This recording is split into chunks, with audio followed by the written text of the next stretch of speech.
Well, hello there and welcome to Mind Your Business. I'm Jennifer Anderson, host of the show. I'm also the executive director of the Georgina Chamber of Commerce, and the Georgina Chamber and Rogers TV Georgina joined forces back in the spring to come up with a show.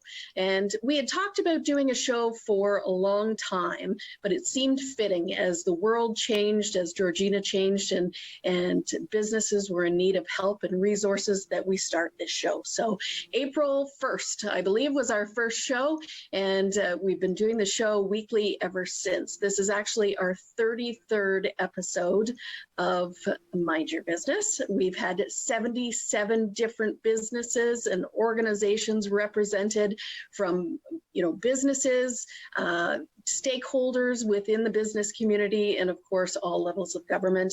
And on today's show, I have my 100th and my 101st guest. So very proud of that, very proud of my guest today, because we really wanted to, at the end of this year, talk about the year, kind of do a review, do an overview of everything that's happened over the last 9 months. And who better to do that with than my Georgina Chamber of Commerce cohorts, my partners in crime. First, we have Amanda Stewart. She is the Membership and Events Coordinator with the Chamber of Commerce. Hi, Amanda. Hi, Jen. Does that make me 100 or 101? Well, I guess that makes you 100. Yay. I just happened to introduce you first. Awesome.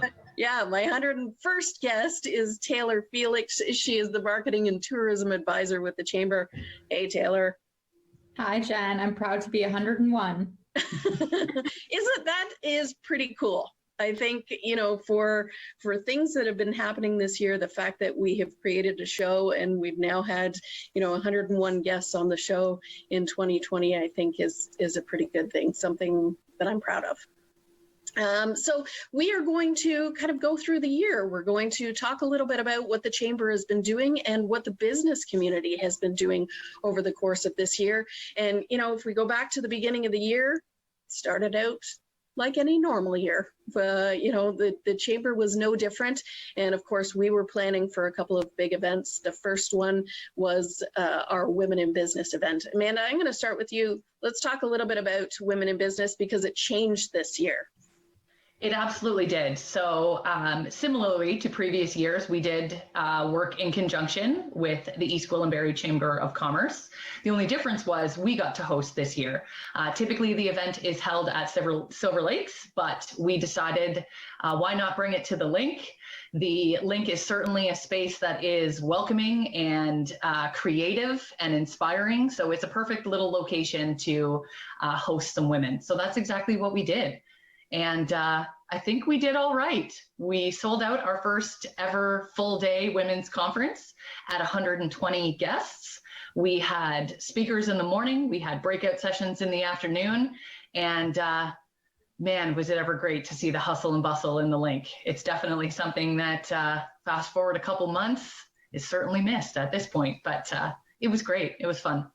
Yeah, and certainly I know, Taylor, especially because of what you do with the Chamber and being online and social, this was something a little different where we moved. It wasn't online, but it certainly had that feel of, bringing in kind of social media and marketing and really adopting kind of a fresh new perspective for the women's event. Yeah, for sure. We definitely covered all aspects of the event online. And I think that people that didn't get to attend the event got to see it through our socials. So I think that part was a different part that we haven't had in previous years. Yeah. So that was the beginning of March. It was, it was on a Friday. And as of the next week, things started to really unfold for the next week. And as we led up to kind of the middle of the week, we realized that we were going to be in lockdown. You obviously remember that feeling. What did it feel like? Actually, I can remember you having the day off, actually, and you weren't actually in the office. So I am questioning now whether or not you may have had a heads up on what was happening. But I do remember Taylor and I obviously sitting in front of the TV. We have a nice big TV in the office. And we were in front of the TV watching as, everything was shut down. And not really even knowing what that meant, to be perfectly honest. Just that, things were not safe and getting home was the priority. So we closed the doors early. I believe it was about 1:30 in the afternoon after what now is, the typical 1:00 announcement. And we went home, and we had no idea really what was to come after that. So it was certainly an uneasy feeling. And then when you get home, what do you do? So yeah, we kind of looked at each other and said, do we take the milk out of the fridge? Do we leave the milk in the fridge? Or do we shut off the fridge? Do we close the blinds? Do I bring everything home? Not really sure. And at the time, 3 weeks was nothing, but. No, but 3 weeks felt like everything. And it was almost like it was that guilty feeling of leaving work for 3 weeks and working from home. Little did we know that 9 months later, we would still be kind of in this disarray. Yeah, I mean, we're still working from home. I mean, again, fast forward a couple months, we're in lockdown again, but home definitely has a different feel from working at home. The guilt has definitely changed. It's not as heavy, but yeah, it's different. COVID has definitely changed things, especially a working environment. And the fact that, realizing that maybe you don't always have to be there in order to get the same amount of work done. Yeah. I feel very fortunate, and I feel very blessed, and it's hard to say that because a lot of people, when it came to work, it was like I'm stumbling for words here, because I think for a lot of people, it was the idea that they didn't know what was going to happen next. And while we didn't know what was going to happen next, it never slowed down for us. The path changed, and we went more online. We went more to trying to get ahead of things and figure out what businesses need. And that was the most, I think for me, was the most stressful part in the beginning, especially, is how do you help businesses when you don't even know what's going to happen? Exactly. And I don't think any of us knew what to expect, but I definitely think that together the common denominator was that we worked together. We talked together every day, whether it was on Zoom, whether we cried, whether we laughed, we worked together, we put our heads together, and, we paid attention to what people were saying, what people were doing, and tried to get ahead of it a little bit and try and, remind people that, while businesses are closing, it's temporary, and this is what we can do, and this is how we can do it. Right. And we're in this together. Yes. And speaking of crying, Taylor, let's talk about the restaurant list. Because for you, this has been, a really difficult time over the last few months. It's been interesting to put together. I know a lot of businesses have benefited from it. So I think that's the benefit behind it, the silver lining. And when we talk about lockdown again and bringing up the restaurant list and having to redo it, I'm like, okay, here we go again. Yeah. But it was definitely a chore to do. Going through every single restaurant in town, seeing what their hours are, if they're open, if they're doing takeout. And that was changing all the time too. So it was making sure that we're staying on top of it and not missing any was definitely hard. But a lot of businesses were thankful that we were able to put all that information out, and the list got used a lot. We saw it shared on multiple Facebook groups, just saying there's this resource that people asking what takeout is available. So it got used, which is good. It's a blessing. Yeah. Yeah. And I think, who knew that there were 92 restaurants in town, but it was also used as a resource just to discover kind of something new in our community.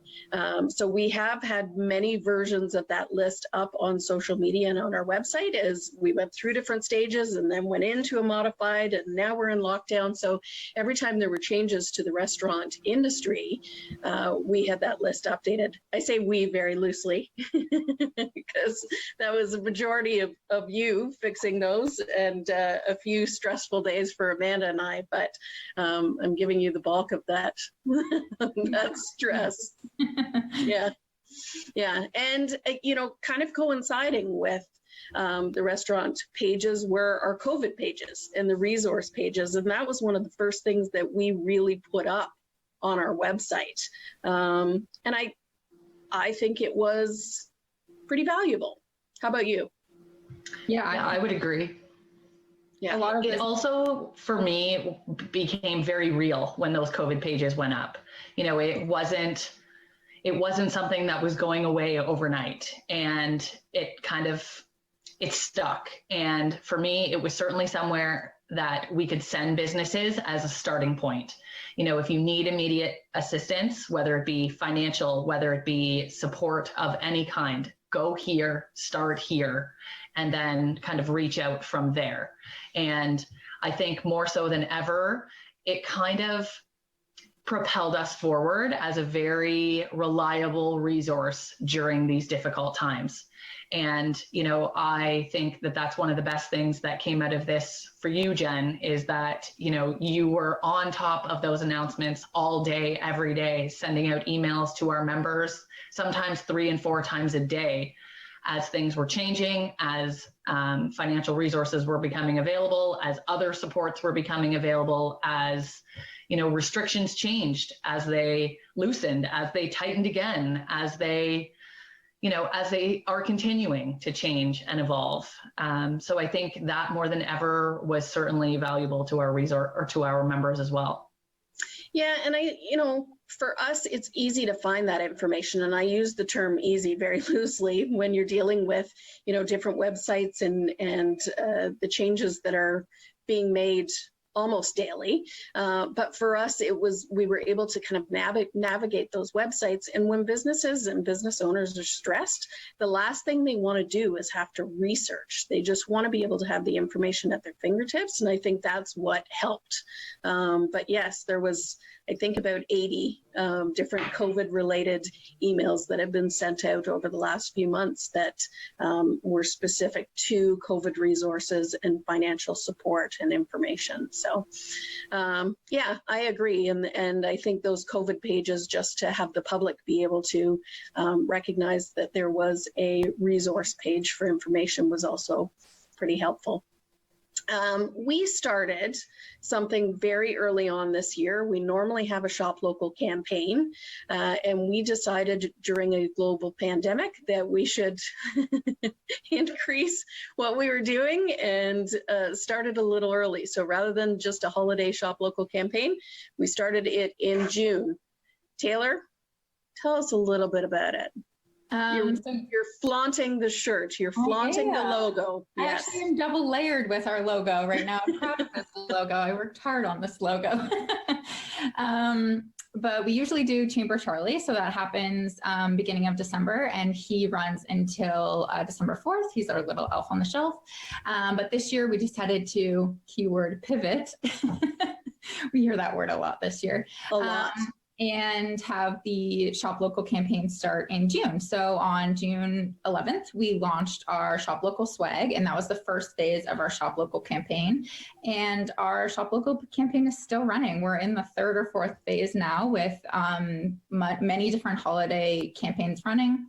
But the first one was the swags. We had sweaters, T-shirts, lawn signs, stickers for businesses to rep and for residents to rep. And that was just to get it in people's heads and the forefront of people's minds to shop local, to think local, to support local. And I think it really did that. We're seeing now come holiday season and shopping that everyone is really focused on shopping local. It's good to see. So I think we got that ball rolling in June, and that was crucial for this holiday season. Yeah. Yeah. We have merch. No big deal. Yeah. Quite a bit of it now, actually.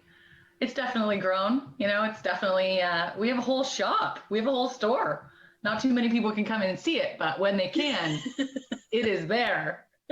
That's right. It's there. You maybe can't see it. Actually, you can see it because that was part of the campaign that we launched in June, and it was a whole e-commerce site. Yes, Miss Felix did that for us. So www.shoplocalgeorgina.ca. I should be a pro at saying that by now, but and we have a full line of Shop Local swag, as well as our Georgina swag. So we've carried that since we've been open at the link, and they're both available on there. So we have had new items. Jenna's wearing one of our new items. We had new items come in for the holiday season, and we have new items coming in all the time. So that's exciting. So you can still shop online for Georgina swag and Shop Local swag on shoplocalgeorgina.ca. Yeah, I think this year more than ever, and Shop Local is one of those buzzwords, right, that everybody likes to use, and it's kind of cliche, but it really took a different turn this year. It really became more than just two words. It was about support and about community, and that was kind of the whole mission as we started that Shop Local campaign, to really make sure that we were driving that Shop Local message home. Man, I'm going to make you cry by the end of this episode. No. Come on. It's not that hard if you know me, but I agree.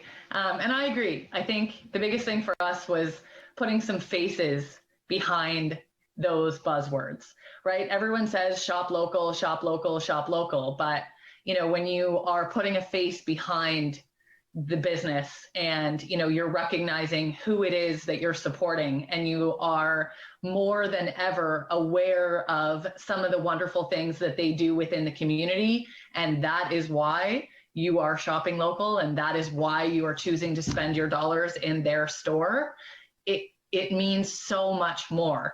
And I think while shopping local and endorsing Georgina has always been first and foremost to the three of us, I don't know that it necessarily was that way for a good majority of the community. And while it's been a wild ride to see it happen, it has happened. And I think, while I would love to say it had a lot to do with what we were doing, I just think at the end of the day, it had a lot to do with the community itself. People have more than ever gotten behind those buzzwords. Stay here, play here, eat, drink, play here. And it's been really, really exciting to see, that's for sure. Yeah, absolutely. Absolutely. And I think we're still seeing it right now as we kind of head into that holiday phase of Shop Local. I want to end because I'm very proud of everything that we've been doing this year, especially our Shop Local campaign. So I want to end on a high note. So I think before we get to the holiday Shop Local, we have to take a little dip into kind of the tourism and what we couldn't do, and the sadness maybe of this year. And it was, just the loss of overall tourism in our community, the loss of people coming through businesses and supporting local and our beaches. We have every year we have kiosks, temporary kiosks that we are using. One is on Highway 48. This would have been our second year back into the Highway 48 little hut. And in addition to that, we had some plans to head into De La Salle this year for the first time at the beach. Neither of those we could do. Also, what we couldn't do was head out to events, and we spend our summer months in places like the Sutton Fair and the Pefferlaw Picnic and Uptown Keswick, and all of those places where there is an event and we can connect with local residents about tourism, and none of that could be done this year. And we felt that loss. I think we felt like we weren't a part of the community in the same way. And I'm assuming that both of you agree. Taylor? Yeah, my summers at the chamber look a lot different than they did this year. I've experienced with the chamber for the past 3 summers. So this summer is definitely different. Usually I'm out at events every weekend and talking to people in the community about what we do and about what's going on in the community. And I also talk to tourists too, people that are camping for the weekend, staying at cottages. And I've talked to and met so many great people that have come for the first time and are amazed at the gem that Georgina really is, especially because it's so close to the city.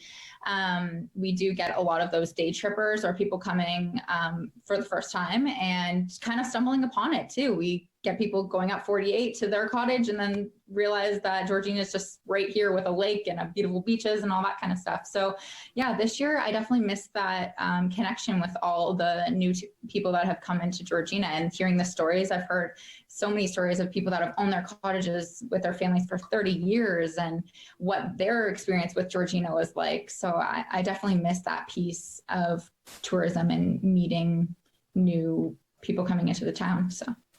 Yeah, and I think this year, I mean, you said the word pivot, right? And I think that's what we had to do this year. And suddenly tourists became people who live in this community. And so, if you weren't allowed to travel, now you were discovering your own backyard. And that's kind of the mentality that we took. And how do we target local tourists and let them discover the neighborhood and the community? And I know, Amanda, you have wanted an amazing race style event for many years.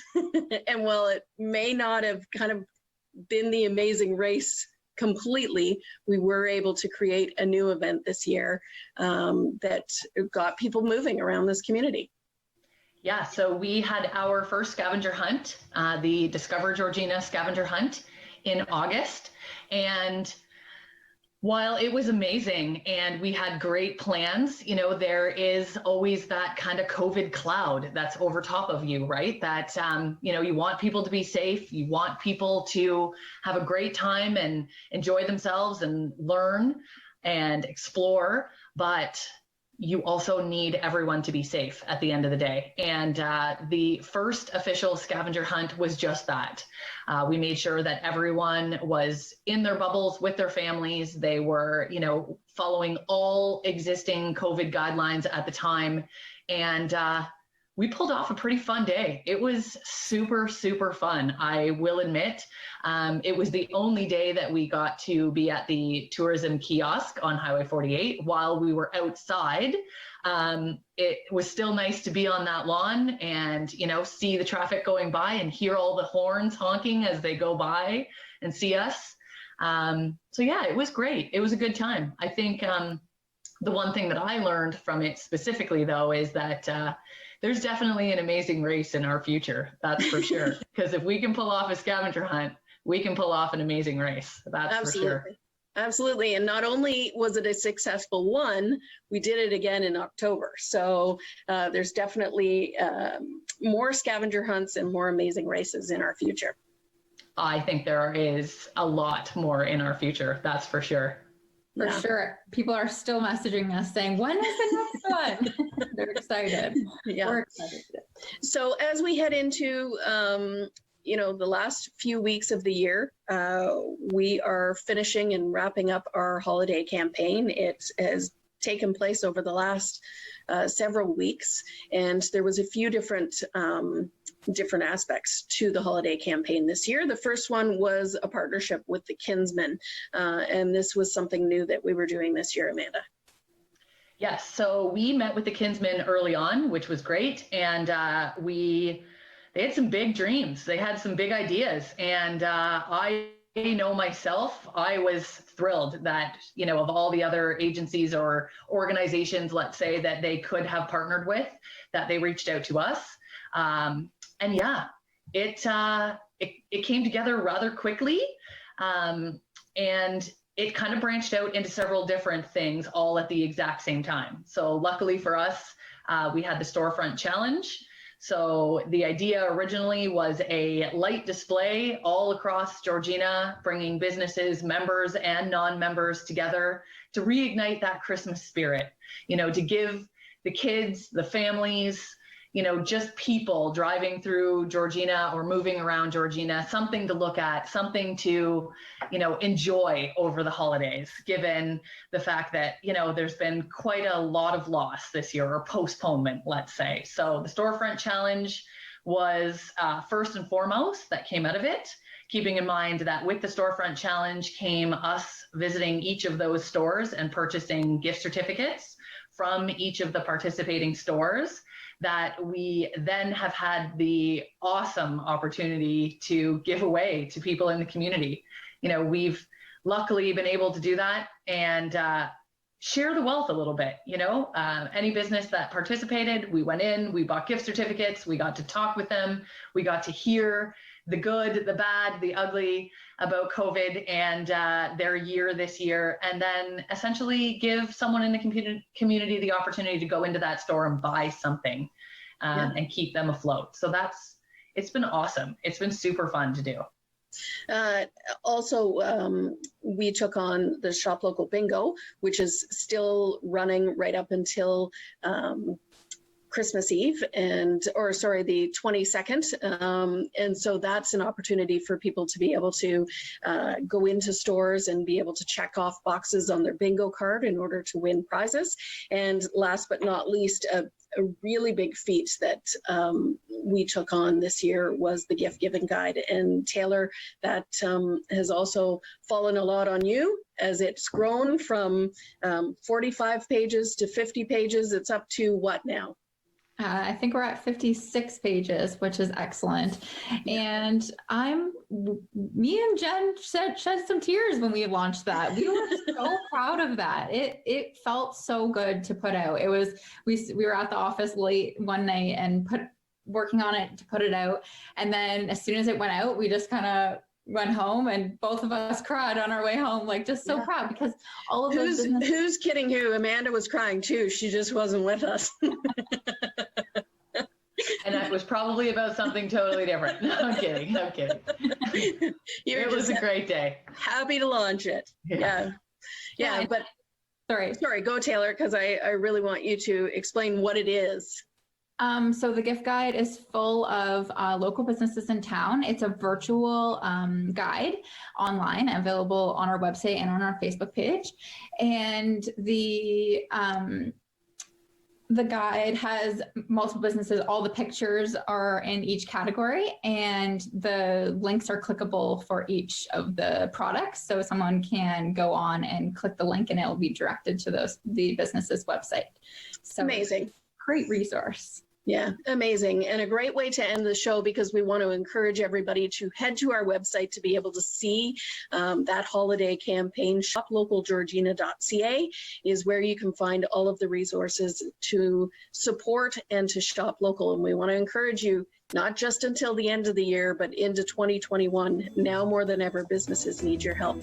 On behalf of Taylor and Amanda and I, everyone here at the Chamber, thank you so much for joining us, and we'll see you in 2021. Happy holidays.